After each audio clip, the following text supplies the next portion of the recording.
여러분, 환영합니다. 자, 그럼 바로 이 흥미로운 주제 속으로 뛰어들어 보겠습니다. 이번 해설에서는 현대 교회 교육에서 일어나고 있는 굉장히 논쟁적이면서도 중요한 신학적 변화 하나를 집중적으로 파헤쳐 보려고 합니다. 사실 교회 안팎에서 오랫동안 마치 정설처럼 굳어져 온 속설이 하나 있거든요. 신학이나 교리에 조금이라도 관심 있는 분들이라면 아마 한 번쯤은 무조건 들어보셨을 겁니다. 과연 깊이 있는 교리 교육은 성도들을 위험하게 만드는 걸까요? 오늘 우리가 살펴볼 자료는 개혁주의와 청교도의 관점에서 이 질문에 대한 아주 명쾌하고 시원한 해답을 제시해주고 있습니다. 바로 이 말입니다. 누구도 선뜻 입 밖으로 꺼내진 않지만 모두가 의식하고 있는 일종의 방안의 코끼리 같은 문제죠. 교인을 너무 많이 가르치면 목회하기 피곤해진다. 이 짧은 문장 안에는 사실 엄청난 두려움이 깔려 있습니다. 지식이 사람 머리만 굵어지게 만들어서 결국은 교만해지고 나아가서 목회자의 권위나 교회 질서에 사사건건 태클을 걸게 될 거라는 우려 말이죠. 실제로 이런 걱정 때문에 꽤 많은 곳에서 성도들에게 깊이 있는 가르침을 주는 걸 주저해왔던 것도 사실입니다. 그런데 여러분, 여기서 진짜 중요한 질문을 던져봐야 합니다. 과연 이 전제가 역사적으로나 신학적으로 팩트일까요? 여기서 정말 놀라운 포인트가 하나 나옵니다. 우리가 방금 본 그 현대의 속설과 과거 영적 거인들의 생각이 글쎄 완전히 정반대라는 겁니다. 역사적인 청교도들의 관점은 그야말로 단호박이었어요. 그들은 무지, 그러니까 하나님과 진리에 대해 아는 것이 없는 그 텅 빈 상태야말로 사탄이 역사하는 가장 완벽한 통로라고 굳게 믿었습니다. 하나님을 아는 제대로 된 지식이 없이는 애초에 참된 경건 자체가 불가능하다고 못을 박은 거죠. 자, 많이 알면 교만해진다는 오늘날의 속설과 모르면 사탄의 놀이터가 된다는 청교도의 선언, 벌써부터 머릿속에 엄청난 인지부조화가 오지 않으시나요? 첫 번째 주제, 지식은 우리를 교만하게 하는가? 청교도의 관점입니다. 자, 그럼 본격적으로 진단해보죠. 이 상황을 기가 막히게 설명해주는 분이 있습니다. 바로 위대한 개혁주의 신학자 존 오원인데요. 그가 내린 결론은 이렇습니다. 진정한 신학적 지식은 절대로 머리에만 둥둥 떠다니지 않는다는 거예요. 그 지식은 반드시 예외 없이 사람을 겸손하고 거룩하게 변화시킵니다. 무슨 말이냐면요. 만약 어떤 공동체 안에 아는 건 많은데 목회하기 힘들 정도로 교만한 사람이 있다면 그건 교리를 너무 많이 가르쳐서가 아니라는 겁니다.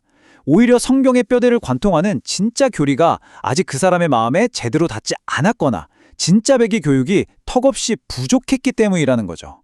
한마디로 지식의 양이 문제가 아니라 지식의 질과 깊이가 문제였다는 팩트 폭력입니다. 두 번째 주제, 교리 교육이 사라진 진짜 이유, 양적 성장의 그늘입니다. 그렇다면 왜 이런 교육이 자취를 감췄을까요? 이게 어떻게 흘러온 건지 한번 찬찬히 비교해 보겠습니다. 현대교회를 순식간에 휩쓸고 지나간 건 철저한 실용주의였습니다.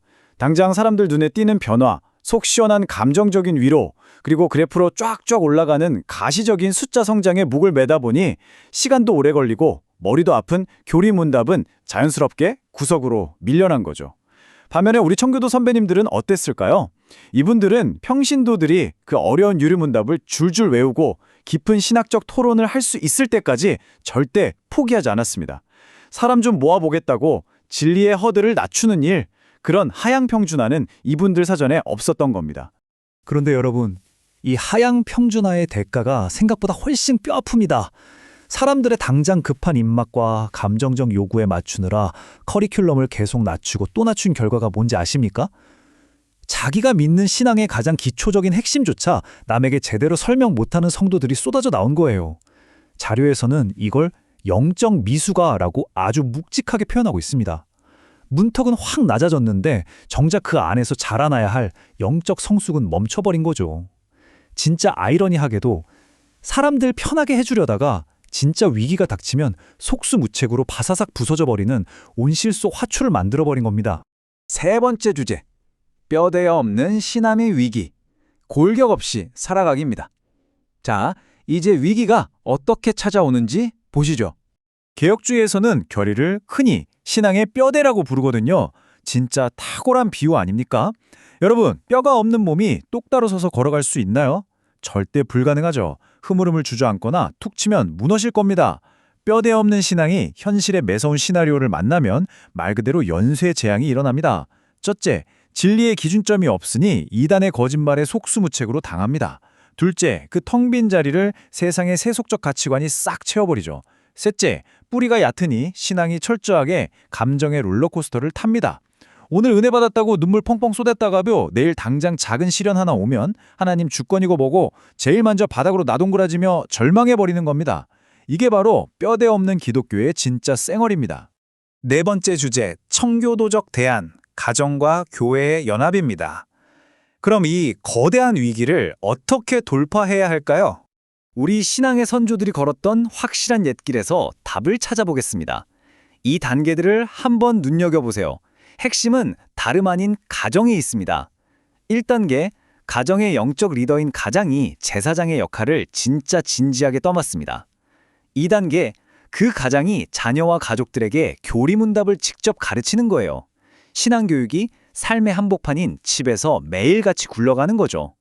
그리고 마지막 3단계, 이 가정의 훈련이 교회의 공적인 가르침과 톱니바퀴처럼 완벽하게 맞물려 돌아가는 겁니다. 참된 교육이란 주일에 딱 1시간 듣고 땡치는 특강이 아니에요. 가정에 튼튼하게 뿌리내린 매일의 치열한 삶의 훈련, 바로 이 강력한 연합이 교회를 절대 무너지지 않게 지탱하는 슈퍼파워였던 겁니다. 마지막 5번째 주제, 진리교육을 회복할 때, 거울 마주보기입니다. 이제 결론을 향해 가보겠습니다. 자, 여기서 가장 뼈 때리는 핵심 포인트가 등장합니다. 사실 좀 불편하고 도발적일 수도 있는 질문인데요. 많이 가르치면 목회하기 피곤해진다는 그 해묵은 속설 말입니다.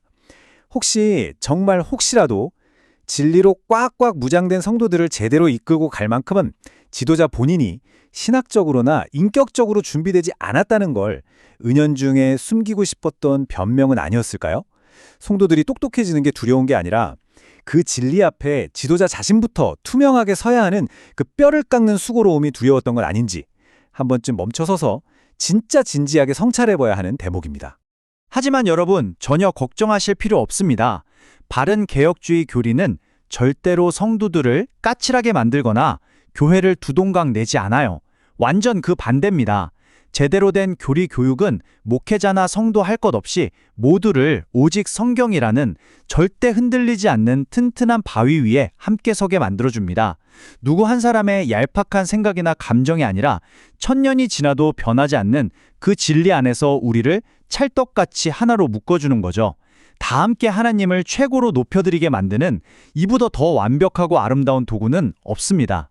자, 마지막으로 여러분의 마음에 이 질문 하나를 꾹 남겨드리고 싶습니다. 혹시 우리도 너무 깊이 파고들면 위험해 라는 그 핑계 좋은 속설 뒤에 쏙 숨어서 나와 우리 공동체의 심각한 영적 무지를 그냥 방관하고 합리화하고 있진 않나요? 뼈대가 으스러진 신앙의 위기를 돌파하려면 이제는 영적 선배들이 목숨 걸고 물려준 그 풍성한 신학과 교리라는 옛길을 다시 걷기 시작해야 합니다. 잃어버린 기초를 다시 세울 때예요. 오늘 이 해설이 더 깊은 진리를 향해 나아가는 여러분의 가슴에 작은 불씨 하나를 지폈기를 진심으로 바랍니다. 끝까지 함께해 주셔서 정말 감사합니다.